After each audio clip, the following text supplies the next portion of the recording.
Yo, how's it going, guys? Welcome back to the channel. And today we're talking about Boruto episode 203. What was it titled again? The episode was titled Surprise Attack. And wow, guys, I'm really dude, this episode, a lot happened in a short period of time that I did not expect to happen. Let's start off with the episode. So the episode begins with Kawaki. He's looking for that last piece to put the vase together, and Boruto's like, hey dude, it's kind of like, it seems like enough time has passed to where they're very friendly with each other, where his snide remarks don't really get Boruto the way they normally have been doing. But he doesn't want to look for this last piece, and he does have this conversation with Naruto, where Naruto's like, bro, don't even worry about it, like, it is what it is. And he's like, it's shit that is, it's because you say stuff like that is the reason why Boruto fights, like, gets mad at you and stuff. And he's like, damn, now I have it feels like I got two sons lecturing me. And Kawaki is really quick to be like, yeah, but you're not my dad. Like, as much as it's interesting, because in that aspect, it's just like, I feel like he tells himself that line, you're not my dad, he says that not for Naruto's sake, or not for like anyone else's sake but his. It's like his abusive, it's not abusive, but it's his like own way of saying, like, as much as you wish like this guy was your dad, like, he's not. So you have to remember to keep the distinction that he's not your dad. And again, like I said, it's Kawaki telling himself that, trying to like hurt himself in that, like try to keep that like that separation from church and state, that, oh, he's like this, he's not my dad as much as I wish he was. Which is kind of interesting. But like, Kawaki's grown in so much time. We don't know exactly how much time has passed since Delta's attack, or even since he's been living with them. I want to say it's been at least like a couple weeks now, just guessing. But it seems like everyone's kind of getting a hinge to him. Everyone has their own take on him when it comes to the rest of the new Konoha 11. They're kind of just like, what, like, honestly, he seems like a pretty chill dude. I don't think we should be hating and judging him just because of if he might be or might not be a spy. And Sarada's already got him, like, like, he's all right in my book. It kind of seems like she might have a little crush on him too, along with what else is going on. It's definitely a lot of interesting stuff's going on. Like, everyone is just trying to find their own certain take they have of Kawaki. But I think what really, like, everything just seems very simple, but what really starts setting everything up is when Kashin Koji's like, it's been a while since Delta attacked. I'm surprised he hasn't made a move yet.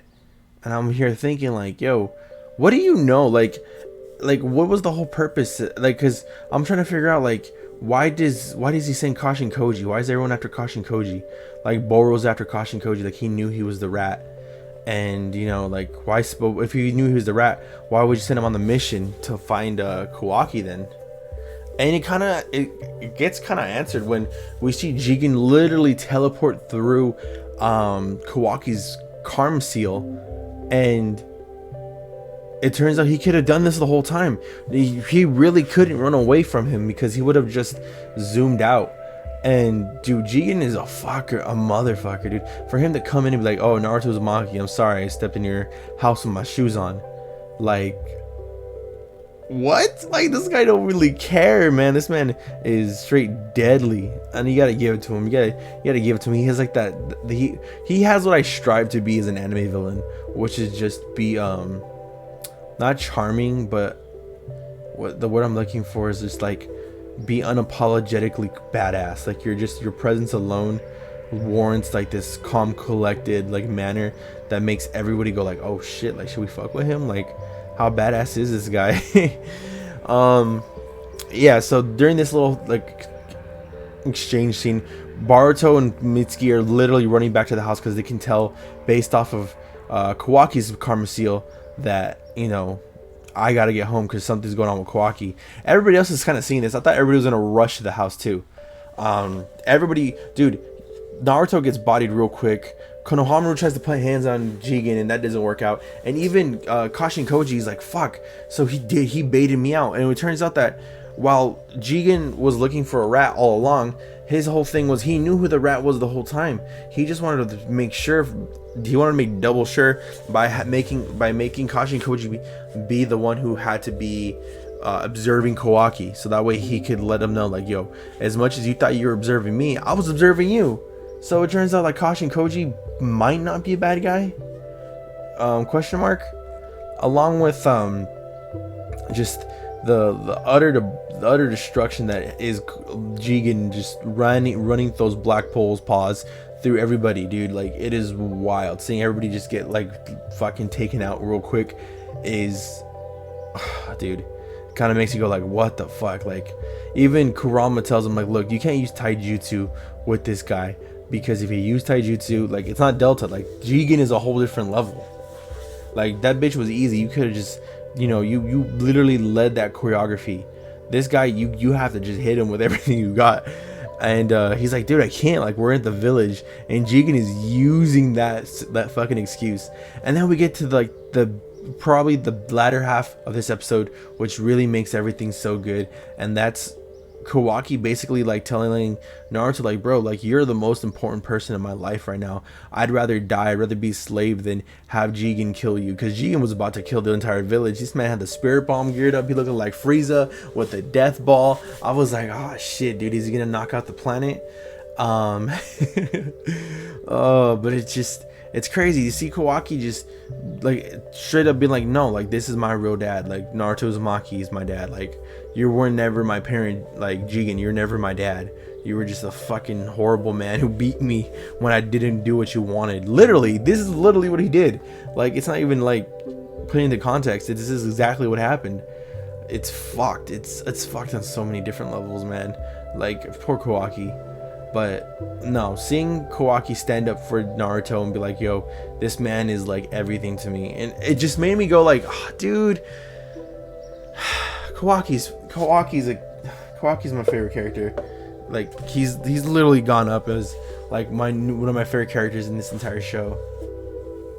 And then right when he's about to teleport Kawaki away, just because Kawaki is ready to give up, Naruto jumps in, pushes him out, and then him and both Jigen get teleported to a new location. And just when I thought like, oh fuck, this is gonna be the death of Naruto, this is how Naruto's gonna get his ass beat, Sasuke comes in and is like, bro, hey, we gonna run them hands.